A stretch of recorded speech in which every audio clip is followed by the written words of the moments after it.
Welcome to the Stronger Than Steel podcast with your host, Austin Davidson and John Keir, talking Steelers all the time. Now, here's Austin and John. Hello, and welcome back to the Stronger Than Steel podcast. My name is John Keir, and today it's just going to be me hosting a special edition of the Stronger Than Steel podcast. I have joining me a good friend of mine, Jon Goehring, from 89.1 The Point, a radio station in Brockport, former play-by-play announcer for the Brockport Golden Eagles football team, currently broadcasting as a play-by-play man for the high school football game of the week on 89.1 The Point, and also a DJ. So, John, you're a man of many talents, and we're very happy to have you on the show today. Well, I'm so happy to be here, John. You know, talking to a Steelers fan isn't always my favorite thing to do, but you're so good at what you do, and I'm really honored to be on here with you. Well, thank you, John. That means a lot to me, and I should probably also say that John is a Browns fan, which would probably explain why talking to a Steelers fan is probably not his favorite thing to do. But today, there's some important business to attend to. A Week 1 game coming up between the Browns and Steelers, the oldest rivals in the AFC. Things couldn't have gone much worse, though, for the Browns the last couple of years. A combined record of just 1-31. So I guess there's not really anywhere to go but up. But at the same time, John, what are realistic expectations for this team in 2018? Because a lot of people seem to think that they could make a real shot at a playoff spot. Is that really as far as you think they could go? I mean, what makes sense for this team? I think it's taking it a little bit far to consider the postseason right now, but certainly in the next couple of years, hopefully that will become a reality for this team. But right now, I think all Cleveland fans, we're just excited to see how this team, these young players, are going to fit together and really create a team that we hope will be a contender for years to come. We're just so excited to see, of course, the quarterback position, what that has to offer. No matter who's starting, we're not sure. Well, we know Taylor's going to start the season, but we're not exactly sure as the season goes on what's going to happen there. But most importantly, I think this defense is going to turn a lot of heads and excite a lot of Browns fans and remind some of the older Cleveland fans of some of the teams of years past, and hopefully we can get back to those glory days in the near future. Well, as far as the offense goes, the quarterback position has been a rough spot for the Browns in recent years. They do have a couple of interesting additions, though. You alluded to that fact with Tyrod Taylor, or Tyrod, based on what he's been saying. I don't know how you pronounce it, but I just say Taylor, yeah. Yeah, Taylor. He was never really a flashy guy in Buffalo, but you know the Browns seem to be going with him as the starter. He's a nice, calming veteran presence, and he led the Bills to the playoffs last year. That can't be lost at all in the conversation. And then with Baker Mayfield, he looks like an electrifying player. So I mean, what kind of hope do you have with both of these guys? Well, right now I think it's the right move to have Taylor starting. I like, as you said, his veteran leadership. The key with him, though, is you need a strong running game to open up opportunities for him. And certainly he's one of those mobile quarterbacks that actually you really have to watch out for injury for him, which I hate to say, but it seems like Browns quarterbacks are always getting injured, and that always plays the quarterback position. But I'm definitely excited to see Baker Mayfield. Me, myself, I'm personally a huge Baker fan. Can't wait to see him start.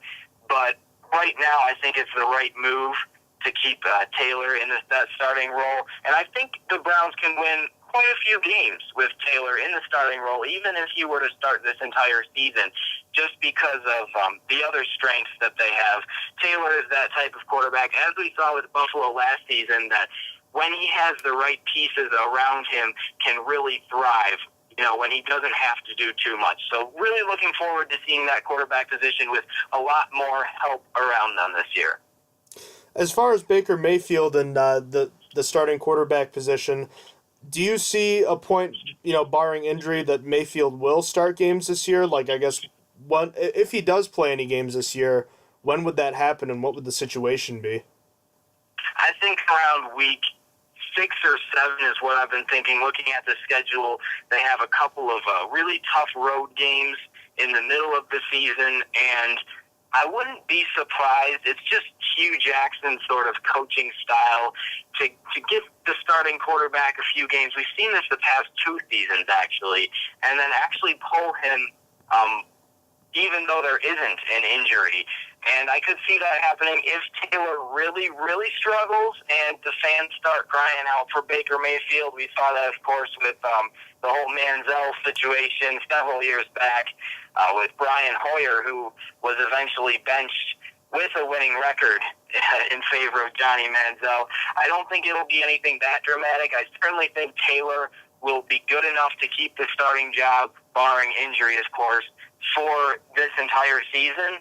But we'll see. I wouldn't be surprised if he does struggle and the Browns start 0-6 or 1-6 if we get a look at Baker Mayfield a little bit earlier than we expect, or really we hope. All right, and one of the things you mentioned about having an effective offense with Tyrod Taylor, or really any quarterback that's not a franchise leader at this point in their careers, you need a strong running game, and the Browns certainly have quite a collection of talented running backs. Obviously, Duke Johnson is one of the best receiving running backs in the league. He's returning for another season. And then new additions, Carlos Hyde, the free agent, and the draft pick, Nick Chubb, have entered the picture as well. So I guess you've probably seen a little bit of all these guys, certainly Johnson, and it looks like they each bring something different to the table. Who do you think is going to be the most important for a win on Sunday?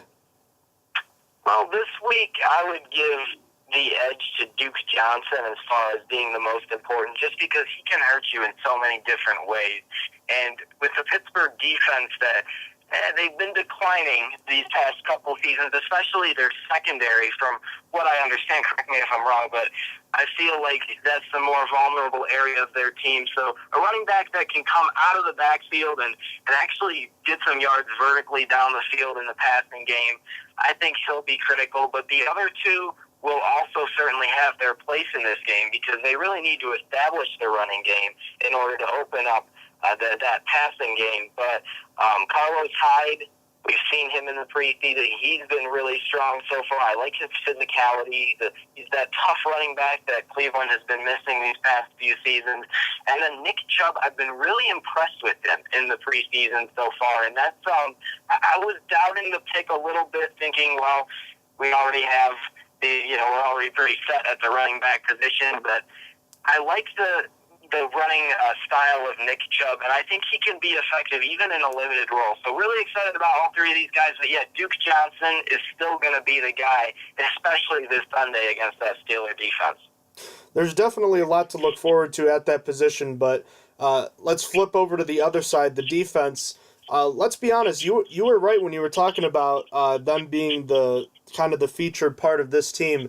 They were honestly an underrated unit from last year, and it hurts that they had an 0-16 record, and that kind of masked just how well they played. The Browns didn't give up a ton of yards. For a team that lost every game, the defense wasn't really to blame, and Myles Garrett, who missed a good chunk of last season, looked like a star in the limited action he played in. So I guess, what should we expect from this unit, even without Michael Kendricks, who had that very bizarre insider trading situation that caused him to get released? What is the upside with this defense this year? Well, they have a lot of upside, but at the same time, I think there's a little bit more than statistics to consider here. They still have a lot of areas to work out. Last season, penalties were really, really something that hurt this unit, and surrendering third down yardage was really difficult for this team. I think the pieces are in place and the talent is there. You mentioned Myles Garrett. I mean, he is a stud. I think, in my opinion, he will lead the NFL in sacks at one point. And that front four is pretty solid there. So I like how they stopped the run on first and second down. I just think discipline in the secondary and obviously avoiding some of these silly flags that have actually, you could argue that they cost them a couple of games last season. I think that's important, but lots of upside. You saw in the preseason they shut out the defending Super Bowl champions 5-0. For what that's worth, obviously it's not worth hardly anything. But of course, I just think there's a lot to look forward to on the defense, and we saw it throughout the preseason. They're aggressive, and you got linebackers who can rush the passer and certainly force balls out early. And you got an improving, still a secondary that I'm a little bit concerned about, but I think they're improving. And certainly with Peppers back there, coming back for his second season, he's an electric player in that secondary. And you got some other guys. You got the first round draft pick there from Ohio State. So it's a unit I'm looking forward to seeing more of, but I'm not quite ready to call them a top 5 or even a top 10 defense at this point. All right. The defense actually should have at least a little bit of an easier time than you might have originally thought, as I'm sure you've seen throughout the day. The big news around at least the NFL, or at least the Steelers and really the NFL, has been the fact that Steelers running back Le'Veon Bell has not reported to the team facility and is apparently prepared to sit out as many games as he can up until, I think, November. So that means he would obviously not play in this game. So that being the case, I'm sure you don't know a whole lot about James Conner at running back, but I'll sum it up as he's a hard runner, but really, really unproven, and obviously a significant downgrade as far as a pass catcher goes and a pass protector. And you mentioned that front four, an improving pass rushing unit.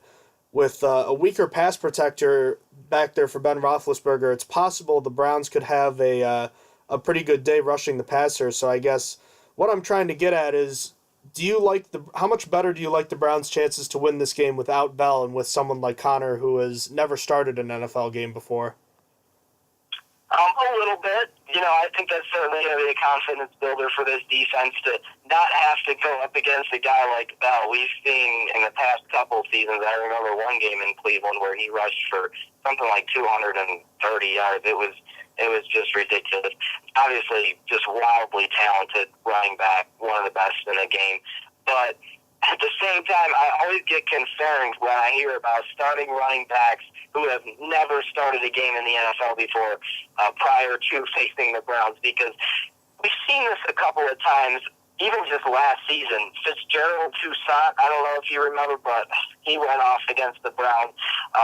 The Ravens running back last year had a couple of really good games against the Browns, and a couple of more guys who, Bilal Powell, of all people, guys who you really wouldn't expect have had solid games against the Browns. And maybe that's just my cynical Browns fan view coming out, but I just always get concerned when it's a guy that you haven't really heard of making his first start against the Browns, because it seems to be a reoccurring theme.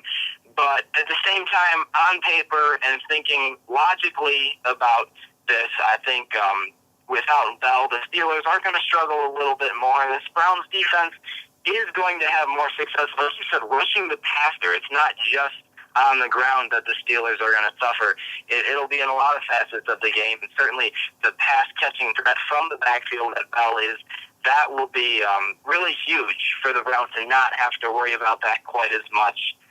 But still, I'm not going to say I like our chances to win this game, but yeah, a little bit better to sum that up, since Bell is not going to be playing.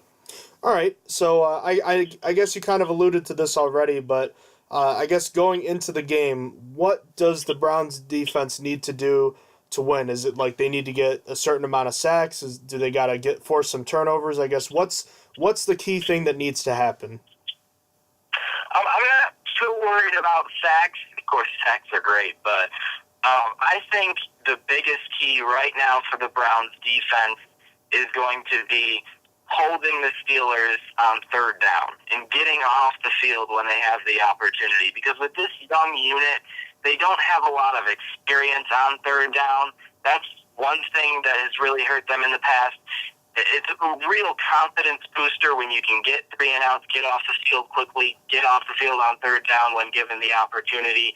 And also with a secondary that is still unproven. There's a lot of potential back there, but we just haven't seen it come together quite yet. I think it's important in those passing situations to hold their own and hopefully the pass rush helps out with that as well. But third down, defensive efficiency, I think that's important. And also, I guess I would say forcing a turnover or two is a must, because this defense, as we've seen in the preseason, has been very aggressive, and that's going to be Greg Williams, the defensive coordinator's mindset coming into this one too. And with a team that has a few young pieces like the Steelers, a few unproven pieces, I think the Browns are going to be really aggressive. And if they're going to be really aggressive, it's going to have to pay off at least once or twice, or else they're going to suffer. Well, turnovers are a very key part of any football game, and it cost the Browns a lot last year. But it's interesting just to note, at least as far as what the offense needs to do. I'll be honest with you, I think what the Browns need to do is just simply don't turn the football over. You think back to week 1 last year, if Deshaun Kaiser if there's any other quarterback, like even Tyrod Taylor, as opposed to Kaiser last year without those turnovers, I think the Browns win that opening game. Remember, it was only 21-18. So, I mean, would you agree that not turning the football over on offense is the key in this one, or is it something else?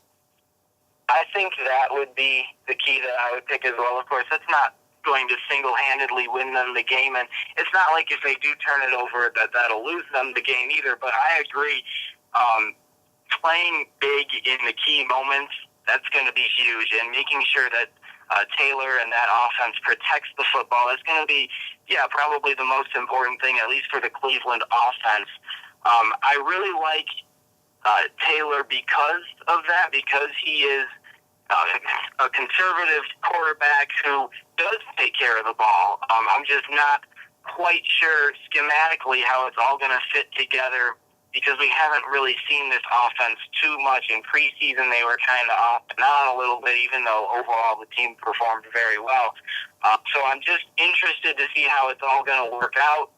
But yes, I think avoiding turnovers, protecting the ball without sacrificing too much aggressiveness will be the key in this one.